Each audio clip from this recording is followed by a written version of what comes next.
вижу республику в будущем? Благополучной и процветающей, где люди живут в мире и в гармонии. Что готова сделать для ее благополучия и процветания? Буду стремиться стать полноценным гражданином своей республики, чтобы способствовать улучшению собственной жизни, жизни моих родных и близких и людей в целом. Желаю мира и благополучия, новых достижений и успехов на благо республики.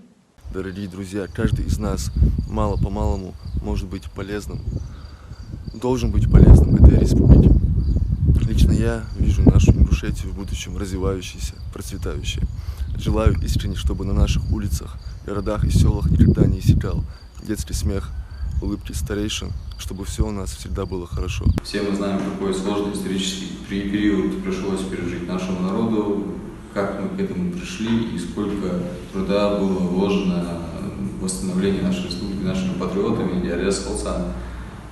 Мы должны стремиться сделать нашу республику одной из лучших, стараться сделать все, чтобы она была в благополучии и в процветании.